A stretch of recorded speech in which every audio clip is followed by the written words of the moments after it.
Hey there, it's Meg with Seed to Fork. Thanks for joining me. I'm going to talk today about soil blocks. Soil blocks is what I call a potless approach to seed starting.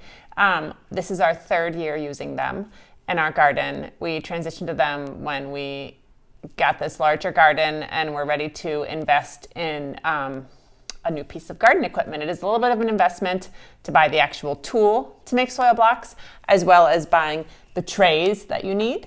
I'll talk about that in a little bit, but the first thing I want to talk about is my soil block mixture. All right, so what are the ingredients of a soil block? It's these 4 ingredients. For me, they are readily available at my local garden center. Well, 2 garden centers, but I found them all close by. I live in a pretty big metropolitan area, so that's kind of the reason why they're so readily available for me. Compost is the dominant ingredient in my soil block mixture. Traditional soil block mixtures, peat is probably the dominant ingredient, but because I am not using peat this year, and I found Coir to be a little drier and just doesn't behave quite the same as my peat did in years past, I have made compost the largest ingredient proportionally. So it's 3 parts of compost, and this is my part, okay?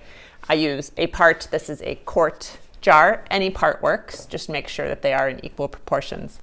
1 part garden soil, and you can use soil from your garden if you want. That is what Elliot Coleman does in his book, which is where I originally got the original recipe from, is he just scoops a bucket of soil from his garden. This is perlite, so this is good for keeping the soil aerated, porosity, so keeping it from getting too dense.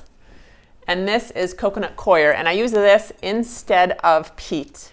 Like I said, because I switched to coir, I played with this recipe a little bit last year, and so I finally feel like it's kind of bulletproof for me now, and I'm ready to share it. And so it's only 2 parts of coir, 2 parts of perlite, 1 part garden soil, and 3 parts compost.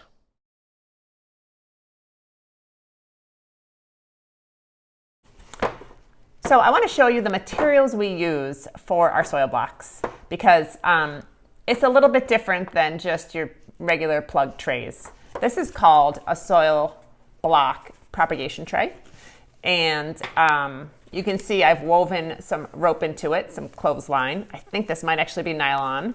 It feels like nylon, I don't remember. And below that, this is called a permanest tray. It is a really durable plastic, very strong, very heavy duty. It can easily handle 50 soil blocks, no problem. So this is designed for bottom watering, okay? And that's one of the things I really love about this is that I know that if we're gone for a day or even sometimes 2 days, if I fill this up, I know that my soil blocks are not going to dry out when we're gone, which doesn't happen very often, but it can happen. So we put PVC pipe. This is leftover PVC pipe from our hoops. We cut about 18 inches off for our hoops out in our garden. So I've got these, and then I can fill the bottom of the tray, and it won't be, the soil won't be standing in the water, okay? So this acts as the wicking. This cording will pull the water up, all right?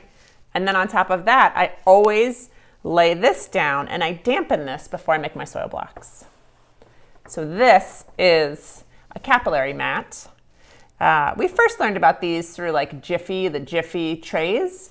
And we used those for a long time. They were 72 plug trays, and they had these little plastic kind of trays that elevated the actual pots.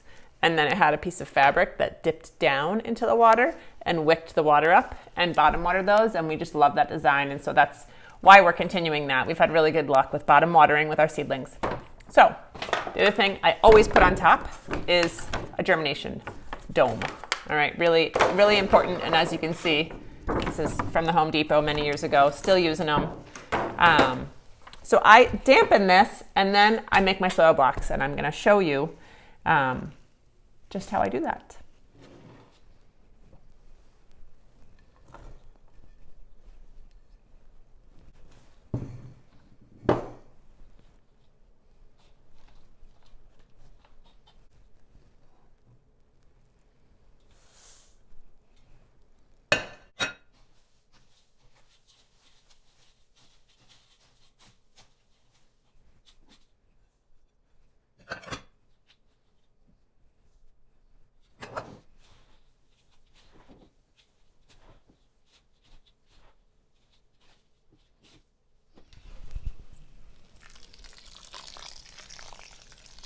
Okay, so just a little more water.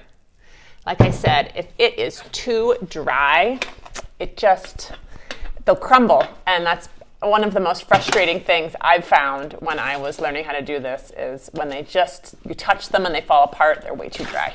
So I like them to be on the wet side. And there is a point where it could be too wet if it's just like standing water down in here. But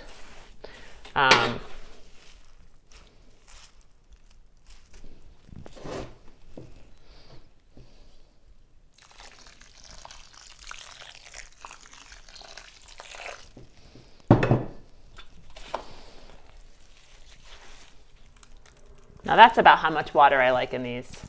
I mean, you can see how it's holding together, yeah?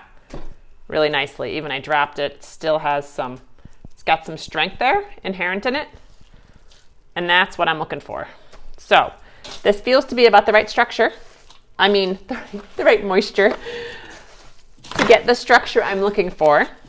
And so I will show you how the soil blocker works. Okay, so this is my soil blocker. We just purchased one soil blocker. We decided on the 2-inch soil blocker, and we've got kind of a standard dibble, which is the hole it makes. And if I need to sow things that are a little deeper, I will often use larger pots. If I need to sow things that need less cover, a shallower distance, like things that maybe need to be surface sowed, like snapdragons, or I just kind of surface sowed some thyme, I'll just fill in the holes. So the idea with this is it's an extruding process. All right, so there's a spring here, and you extrude them into a tray. So when I'm making my soil blocks, I am compacting this as much as I can within reason, and I push down onto this while I'm pushing this down, and then I lift up. And so I'm really trying to extrude them out of this shape so that they have as strong of a structure as they can. The roots will improve the strength of the structure of the pot, basically, the soil block, but I want it strong from the get-go too.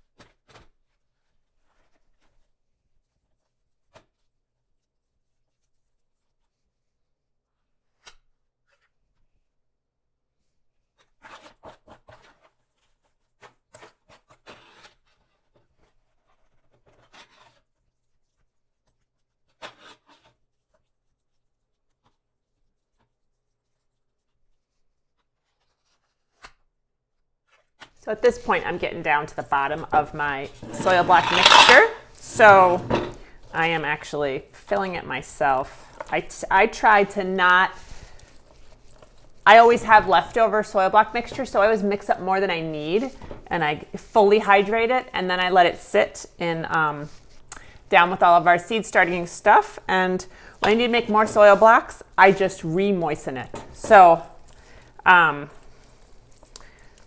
and I did just change my proportions and my ratios, so I'm still getting the hang of how many this can make.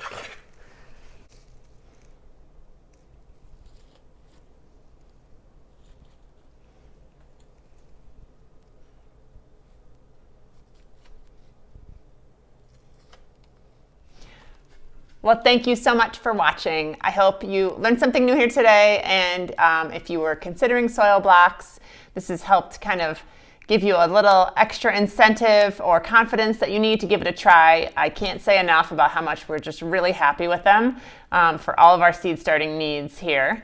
And if you have any questions, you know how to get a hold of me. Instagram is probably the fastest way, or send me an email, meg@megcowden.com. And thanks again for watching.